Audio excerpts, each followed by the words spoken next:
Existe diferença entre cidadania e nacionalidade? Quando a gente fala? É a mesma coisa?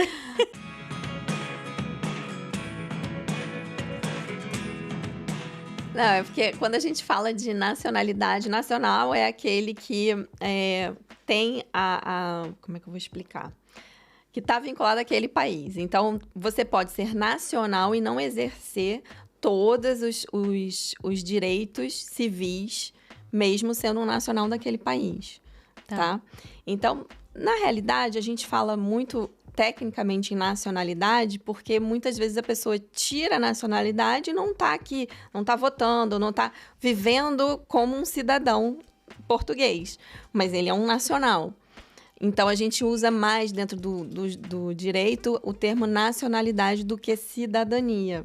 Cidadania, a gente já está falando de uma maneira mais ampla, aquela pessoa que está e exerce todos os direitos civis dela por ser nacional de um país. Entendi. Tá. Minha mente leiga já associou cidadania com passaporte. Mas a pessoa é Não, cidadã é a mesma quando ela tem o passaporte português. Todo nacional e cidadão vai ter o passaporte. Entendi.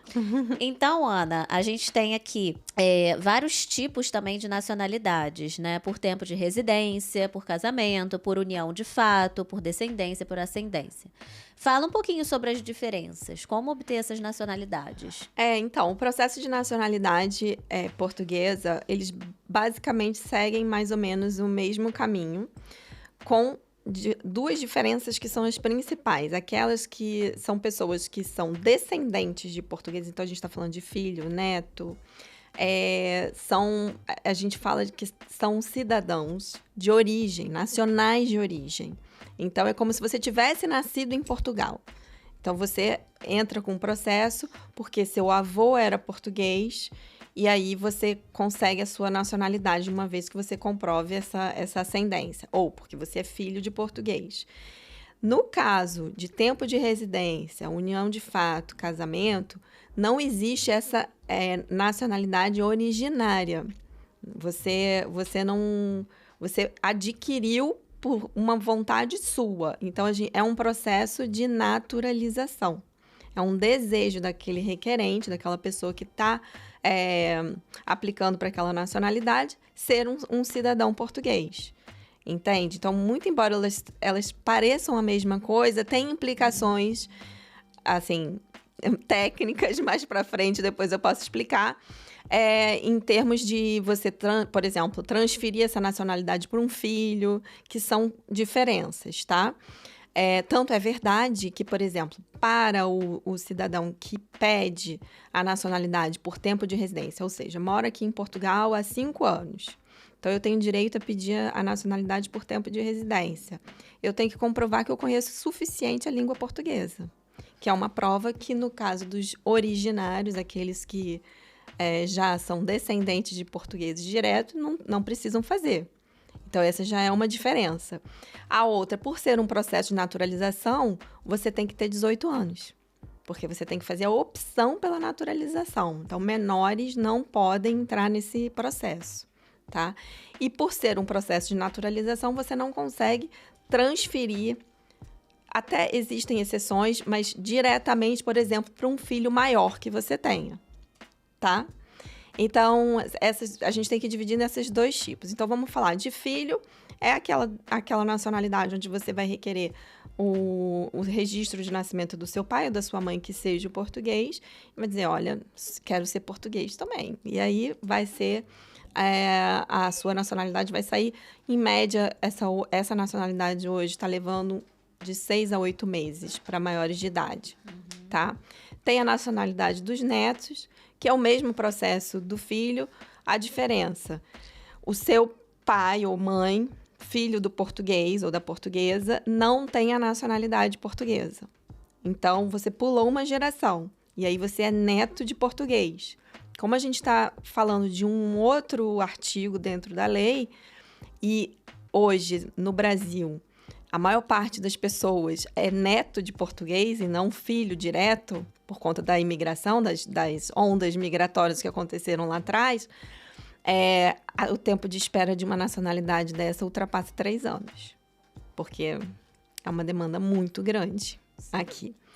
E aí, depois a gente tem, como eu falei, o de tempo de residência, que você comprovando que tem 5 anos de residência aqui em Portugal, você tem direito à nacionalidade. E você tem pelo casamento ou união estável, que aqui chama união de fato, que também pode te dar. Então, você é casado com um cidadão ou uma cidadã portuguesa e você pode pedir essa nacionalidade. Você precisa ter 3 anos de casamento comprovado ou união de fato, e um filho em comum para requerer essa nacionalidade, pelo menos um filho.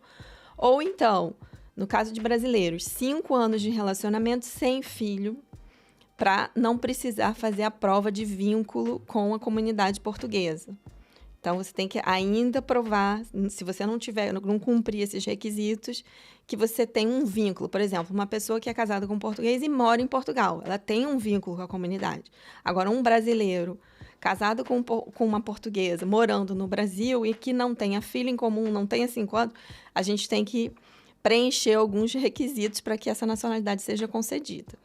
E quando você consegue, eu sei porque é o meu caso, por casamento, imagina, se um dia eu me divorciar, eu posso perder essa cidadania, digamos assim, portuguesa ou não? Não. Ah, não? Não. Como assim?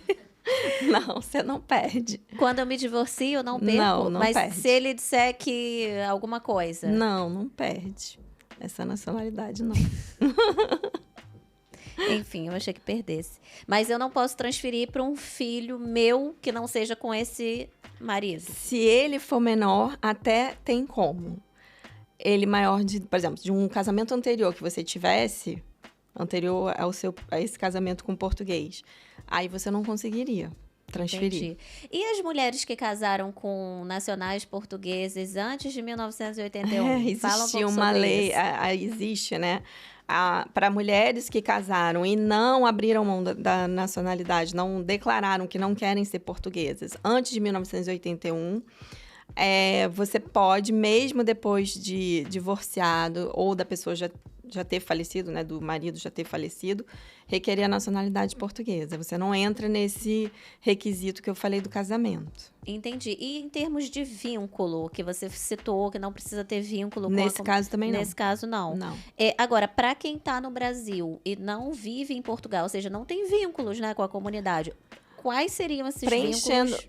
Assim, no caso de tendo filho, já é suficiente, ok. tá? Não, agora, essa questão do vínculo com a comunidade portuguesa, ela é um elemento subjetivo demais. Aí a gente tem algumas teorias, né, de que você tem que provar vindas regulares a Portugal. Mas o que seria vinda regular? Uma vez por ano? Uma vez a cada 2 anos? Né? Algum bem que você tenha herdado? Alguma associação que você participe no seu país de origem que tenha relação com Portugal? Então, um clube, alguma coisa que você sempre jogou por aquele clube, sei lá, alguma coisa assim. Então, você tem que fazer a prova de que, de alguma forma, está vinculada a essa comunidade lusitana. Entendi.